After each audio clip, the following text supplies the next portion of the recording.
कहानी की शुरुआत में हम एक सुनसान और रहस्यमयी आइलैंड को देखते हैं जहां एक घायल लड़की दर्द से कराह रही होती है। उसके कपड़े फटे हुए थे और उसके चेहरे पर डर साफ दिखाई दे रहा था। ऐसा लग रहा था जैसे वो कई दिनों से यहाँ फंसी हुई है और अब उसकी उम्मीदें भी धीरे धीरे खत्म होती जा रही हैं। लेकिन आखिर ये लड़की कौन है और वो इस वीरान आइलैंड पर कैसे पहुंची, इसका जवाब हमें कुछ समय पीछे जाकर मिलता है। दूसरी तरफ हम अपनी कहानी की मुख्य किरदार मैडिसन से मिलते हैं, जो एक मशहूर सोशल मीडिया व्लॉगर और इन्फ्लुएंसर है। वो दुनिया के अलग अलग खूबसूरत स्थानों पर जाकर वीडियो बनाती है और अपने फैंस के साथ अपनी जिंदगी शेयर करती रहती है। इस बार अपने फॉलोअर्स की डिमांड पर वो थाईलैंड घूमने आई थी। इस ट्रिप की पूरी प्लानिंग उसके बॉयफ्रेंड जॉन ने की थी और दोनों साथ में यहाँ आने वाले थे ताकि कुछ समय एक दूसरे के साथ भी बिता सके। लेकिन आखिरी समय पर जॉन किसी जरूरी काम में फंस जाता है और उसे कुछ दिन बाद आने के लिए कहना पड़ता है। इसकी वजह से मैडिसन को अकेले ही इस ट्रिप की शुरुआत करनी पड़ती है। वो थाईलैंड की खूबसूरत गलियों, समुद्र तटों और मशहूर जगहों पर घूमती है, तस्वीरें लेती है और अपने व्लॉग रिकॉर्ड करती रहती है। बाहर से देखने पर उसकी जिंदगी किसी सपने जैसी लगती थी, लेकिन अंदर ही अंदर वो अकेलापन महसूस कर रही थी। अगली सुबह मैडिसन अपने होटल के कमरे में एक ब्रांड प्रमोशन वीडियो रिकॉर्ड कर रही होती है, लेकिन उसका मन किसी काम में नहीं लग रहा था। वो बार बार जॉन को मैसेज करती है और उससे जल्द से जल्द आने के लिए कहती है। जॉन उसे समझाता है कि वो पूरी कोशिश कर रहा है, लेकिन अभी कुछ दिन और लग सकते हैं। मैडिसन मजबूरी में उसकी बात मान लेती है। 2 दिन बाद मैडिसन एक बार में बैठी हुई होती है, तभी वहाँ एक बुजुर्ग आदमी उसके पास आता है और पैसों का लालच देकर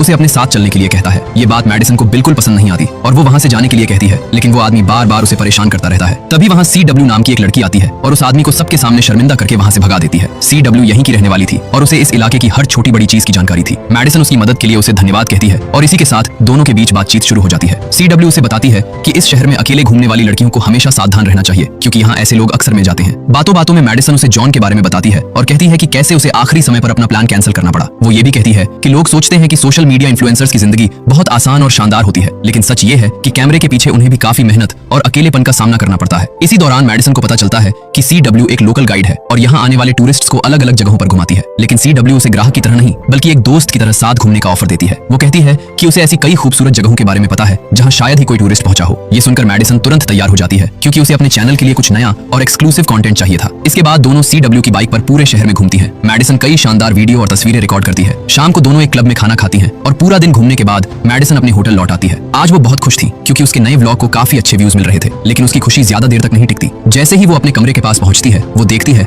कि उसके कमरे का दरवाजा खुला हुआ है। अंदर जाने पर उसे पता चलता है कि उसका सारा सामान चोरी हो चुका है, यहाँ तक कि उसका पासपोर्ट भी गायब था। ये देखकर मैडिसन पूरी तरह टूट जाती है, क्योंकि बिना पासपोर्ट के वो अपने देश वापस नहीं जा सकती थी। CW उसकी मदद करती है और पुलिस में शिकायत दर्ज करवाने के लिए उसे एक फॉर्म भरवाती है, लेकिन उसे पता चलता है कि नया पासपोर्ट आने में लगभग 2 हफ्ते लग सकते हैं। ये सुनकर मैडिसन और ज्यादा परेशान हो जाती है, क्योंकि उसे जल्द ही अमेरिका वापस जाकर एक बड़े ब्रांड के लिए शूट करना था। उस रात वो जॉन से बात करती है, लेकिन जॉन उसकी परेशानी समझने के बजाय पैसों को लेकर ज्यादा चिंता करता है। ये बात मैडिसन को बहुत बुरी लगती है। उसे महसूस होता है कि जॉन को उसकी फिक्र से ज्यादा अपने पैसे की चिंता है। गुस्से और दुख में वह उससे रिश्ता खत्म कर देती है और फोन काट देती है। अब उसके पास थाईलैंड में रुकने के अलावा कोई दूसरा रास्ता नहीं था, इसलिए वह CW के साथ और ज्यादा समय बिताने लगती है। इस दौरान वह कई नई जगहों पर घूमती है, नए व्लॉग बनाती है और अपने फॉलोअर्स के साथ तस्वीरें शेयर करती रहती है। लेकिन एक बात उसे बार बार अजीब लगती है, जब भी वह CW से साथ में फोटो लेने के लिए कहती, CW हर बार मना कर देती थी। मैडिसन को लगता है कि शायद उसके चेहरे पर बने निशान की वजह से वह तस्वीरें नहीं खिंचवाना चाहती, इसलिए वह इस बात को ज्यादा गंभीरता से नहीं लेती। एक दिन CW उसे अपने घर ले जाती है, जो समुद्र किनारे बना हुआ एक बेहद खूबसूरत घर था। वहाँ CW उसे बताती है कि अगले दिन वह उसे एक ऐसे छोटे और रहस्यमयी आइलैंड पर ले जाएगी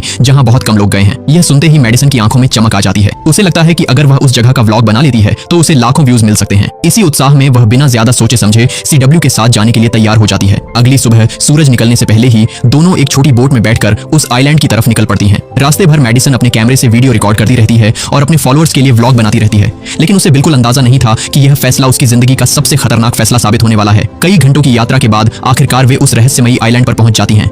वहां पहुंचकर उनकी नजर जमीन पर पड़े एक लकड़ी के टुकड़े पर जाती है, जिस पर 7 लकीरें बनी हुई थीं। आमतौर पर लोग ऐसी लकीरें तभी बनाते हैं जब वे अपने बीतते दिनों की गिनती कर रहे होते हैं। इसका मतलब साफ था कि या तो कोई कभी यहाँ फंसा हुआ था या शायद अभी भी कोई यहाँ मौजूद था, लेकिन फिलहाल वहाँ उन्हें कोई दिखाई नहीं देता। चारों तरफ सिर्फ घना जंगल, समुद्र की आवाज और एक अजीब सी खामोशी थी। रात होने पर दोनों आग जलाकर उसके सामने बैठती हैं और अपनी जिंदगी के बारे में बातें करने लगती हैं। लेकिन मैडिसन को बिल्कुल नहीं पता था कि अगली सुबह उसकी पूरी दुनिया बदलने वाली है। अगली सुबह जब मैडिसन की आंख खुलती है तो वह हैरान रह जाती है, क्योंकि CW वहां से जा चुकी थी। आसपास ना उसकी बोट थी और ना ही उसका कोई सामान। दूसरी तरफ CW आराम से अपने घर पहुंचती है, लेकिन उसका मकसद सिर्फ मैडिसन को यहाँ छोड़ना नहीं था। उसका असली प्लान इससे कहीं ज्यादा खतरनाक था। वह धीरे धीरे मैडिसन के सोशल मीडिया अकाउंट्स में घुस जाती है और उसकी प्रोफाइल, तस्वीरें और पहचान पर कब्जा करना शुरू कर देती है। CW अब मैडिसन की तस्वीरों की जगह अपनी तस्वीरें लगाने लगती है। वह मैडिसन के कपड़े पहनती है, उसके स्टाइल को अपनाती है और उसी की तरह वीडियो रिकॉर्ड करना शुरू कर देती है। धीरे धीरे वह सोशल मीडिया पर मैडिसन बनकर जीने लगती है, जबकि असली मैडिसन उस सुनसान आइलैंड पर जिंदगी और मौत के बीच संघर्ष कर रही थी। इधर कई दिनों तक मेडिसन का कोई फोन या मैसेज न आने की वजह से जॉन भी परेशान होने लगता है। हालांकि दोनों के बीच लड़ाई हुई थी, लेकिन ऐसा पहले कभी नहीं हुआ था कि मेडिसन इतने दिनों तक उससे कोई संपर्क न करे। उसे क्या पता था कि अब मेडिसन का फोन CW के पास था और वही उसके सारे मैसेज पढ़ रही थी। इसी दौरान हमें पता चलता है कि यह सब CW पहली बार नहीं कर रही थी। इससे पहले भी वह कई लड़कियों के साथ ऐसा कर चुकी थी। वह अकेली घूमने आने वाली लड़कियों को अपना निशाना बनाती, उनकी जिंदगी छीन लेती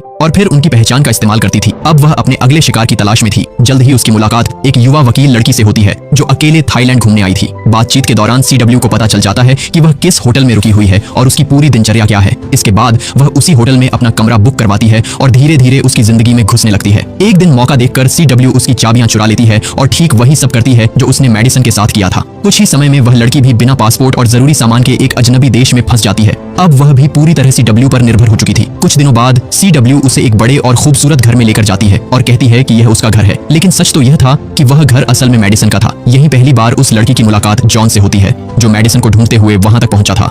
जॉन को देखकर CW झूठ बोलती है कि मेडिसन ने उससे रिश्ता खत्म कर दिया है और वह अब उसकी जिंदगी से हमेशा के लिए जा चुकी है। लेकिन जॉन को इस बात पर विश्वास नहीं होता। वह जानता था कि मेडिसन उससे नाराज जरूर हो सकती है, लेकिन बिना कुछ कहे हमेशा के लिए गायब नहीं हो सकती। अगले दिन जॉन मेडिसन के नंबर पर कॉल करता है, लेकिन फोन उठाती है CW। वह AI की मदद से मेडिसन जैसी आवाज बनाकर जॉन से बात करती है और उसे यकीन दिलाने की कोशिश करती है कि अब उनके बीच सब खत्म हो चुका है। जॉन बाहर से भले ही शांत दिखता है, लेकिन उसके मन में अब भी कई सवाल थे। इधर वकील लड़की को भी धीरे धीरे एहसास होने लगता है कि CW के बारे में कुछ न कुछ जरूर गलत है, क्योंकि उसके साथ भी वही सब हो रहा था जो कभी मेडिसन के साथ हुआ था। एक वकील होने की वजह से वह ऐसे मामलों को अच्छी तरह समझती थी और उसने फैसला किया कि वह सच्चाई का पता लगाकर रहेगी। एक दिन वह मेडिसन की ID से CW को एक मैसेज भेजती है। जैसे ही उस मैसेज का नोटिफिकेशन CW के फोन पर आता है, उसकी सारी सच्चाई उस लड़की के सामने आ जाती है। अब उसे यकीन हो चुका था कि मेडिसन के साथ कुछ बहुत बुरा हुआ है और उसके पीछे CW का ही हाथ है। यह समझते ही वह तुरंत वहां से निकलने और पुलिस के पास जाने का फैसला करती है, लेकिन CW इतनी आसानी से उसे जाने नहीं देना चाहती थी। कुछ ही देर बाद वह वहां पहुंच जाती है और दोनों के बीच तनावपूर्ण बातचीत शुरू हो जाती है। वकील लड़की उसे चेतावनी देती है कि अगर उसने कुछ गलत किया है तो वह बच नहीं पाएगी, लेकिन CW के लिए अब अपने राज को बचाना सबसे जरूरी था। और यहीं से कहानी एक बार फिर खतरनाक मोड़ लेने वाली थी, क्योंकि अब CW अपनी सच्चाई छुपाने के लिए किसी भी हद तक जाने को तैयार थी। लेकिन CW के चेहरे पर जरा भी डर नहीं था। अगले ही पल वह उस पर हमला कर देती है और कुछ ही देर में वह लड़की भी उसकी पिछली शिकारों की तरह हमेशा के लिए खामोश हो जाती है। इसी बीच वहां जॉन पहुंच जाता है, लेकिन उसके आने से पहले ही CW सारे सबूत मिटा चुकी थी। जॉन को कुछ भी समझ नहीं आता और वह खाली हाथ वापस लौट जाता है। लेकिन CW अभी भी पूरी तरह सुरक्षित नहीं थी, क्योंकि जॉन अब भी मेडिसन को ढूंढ रहा था। इसी बीच जॉन सोशल मीडिया पर अपनी और मेडिसन की पुरानी तस्वीरें देखने लगता है। तभी उसकी नजर हाल ही में अपलोड हुई कुछ तस्वीरों पर जाती है। तस्वीरें तो मेडिसन के अकाउंट से पोस्ट हुई थीं, लेकिन उनकी क्वालिटी और स्टाइल पहले जैसी बिल्कुल नहीं थी। इतना ही नहीं, उन तस्वीरों में कुछ ऐसा था जो जॉन को अजीब लग रहा था। उधर CW जॉन को यकीन दिलाने की कोशिश करती है कि मेडिसन अब अपनी जिंदगी में आगे बढ़ चुकी है और वह नहीं चाहती कि जॉन उसे दोबारा परेशान करे। लेकिन जॉन का दिल इस बात को मानने के लिए तैयार नहीं था। उसे महसूस हो रहा था कि कहीं ना कहीं कुछ बहुत गलत हो रहा है। एक दिन जॉन एक तस्वीर को ध्यान से देखता है और उसमें लगे फिल्टर को हटाने की कोशिश करता है। जैसे ही तस्वीर साफ होती है, वह हैरान रह जाता है, क्योंकि तस्वीर में मेडिसन नहीं बल्कि CW दिखाई दे रही थी। अब जॉन को समझ आ चुका था कि उसके साथ बहुत बड़ा खेल खेला गया है। बिना समय गंवाए जॉन सीधे CW के घर पहुंचता है। वह मौका देखकर पीछे से उस पर हमला करता है और उसे बेहोश कर देता है। होश में आने के बाद CW खुद को एक कुर्सी से बंधा हुआ पाती है। जॉन उससे सिर्फ एक सवाल पूछता है, मेडिसन कहाँ है? लेकिन CW कोई जवाब नहीं देती। इसके बजाय वह जॉन को डराने की कोशिश करती है और कहती है कि अगर वह पुलिस के पास गया तो सबसे पहले शक उसी पर जाएगा। लेकिन इस बार जॉन पीछे हटने वाला नहीं था। आखिरकार CW उसके साथ जाने के लिए तैयार हो जाती है और कहती है कि वह उसे मेडिसन तक ले जाएगी। जॉन को लगता है कि उसकी तलाश अब खत्म होने वाली है और वह उसके साथ बोट में बैठकर उस आइलैंड की तरफ निकल पड़ता है। लेकिन समुद्र के बीच पहुंचते ही CW अपना असली खेल दिखाती है। वह अचानक जॉन को बोट से पानी में धक्का दे देती है। जॉन खुद को बचाने की कोशिश करता है, लेकिन CW उसे पानी के अंदर दबाए रखती है। कुछ ही पलों में जॉन की हरकतें बंद हो जाती हैं और वह हमेशा के लिए समुद्र की गहराइयों में खो जाता है। अब CW अपनी अगली चाल चलती है। वह सोशल मीडिया पर पोस्ट करती है कि जॉन ने मेडिसन के साथ मारपीट की, उसके पैसे चुराए और फिर भाग गया, ताकि अगर कभी जॉन के बारे में कोई पूछे तो हर किसी को यही लगे कि वह खुद गायब हुआ है, उसके साथ कुछ नहीं हुआ। लेकिन CW की कहानी अभी खत्म नहीं हुई थी। उसका आखिरी काम अभी बाकी था। कुछ दिनों बाद वह उस आइलैंड पर वापस लौटती है जहां उसने मेडिसन को मरने के लिए छोड़ दिया था। उसका मकसद वहां मौजूद हर सबूत को खत्म करना था। लेकिन वहां पहुंचकर वह हैरान रह जाती है, क्योंकि वहां एक जलती हुई आग थी और उसके ऊपर एक मछली पक रही थी। पास ही एक छोटा सा टेंट भी बना हुआ था। इसका मतलब साफ था, मेडिसन अभी भी जिंदा थी। CW तुरंत उसे ढूंढने के लिए जंगल की तरफ बढ़ती है, लेकिन तभी पीछे से मेडिसन उस पर हमला कर देती है। मौका मिलते ही मेडिसन तेजी से बोट की तरफ भागती है ताकि वहां से निकल सके। लेकिन बोट के पास पहुंचकर उसकी नजर जॉन की लाश पर पड़ती है। यह देखकर वह पूरी तरह टूट जाती है, लेकिन इस समय उसके पास रुकने का वक्त नहीं था। वह किसी तरह वहां से निकलने की कोशिश करती है, लेकिन तभी हमें पता चलता है कि CW अभी भी जिंदा है। होश में आने के बाद वह डरने के बजाय जोर जोर से हंसने लगती है। उसकी हंसी साफ बता रही थी कि अगर वह इस आइलैंड तक पहुंच सकती है तो यहाँ से बाहर निकलने का रास्ता भी जरूर जानती होगी। दोस्तों, अगर आपको यह खौफनाक और दिमाग घुमा देने वाली कहानी पसंद आई हो तो वीडियो को लाइक जरूर करें, और अगर आप मेडिसन की जगह होते तो क्या आप भी किसी अनजान इंसान पर इतनी जल्दी भरोसा करते? अपना जवाब कमेंट में जरूर बताइए। ऐसी ही और भी जबरदस्त मूवी एक्सप्लेनेशंस देखने के लिए चैनल को सब्सक्राइब करना और बेल आइकन दबाना बिल्कुल मत भूलिएगा, क्योंकि यहाँ हम लेकर आते हैं ऐसी कहानियां जो खत्म होने के बाद भी दिमाग से निकलती नहीं हैं।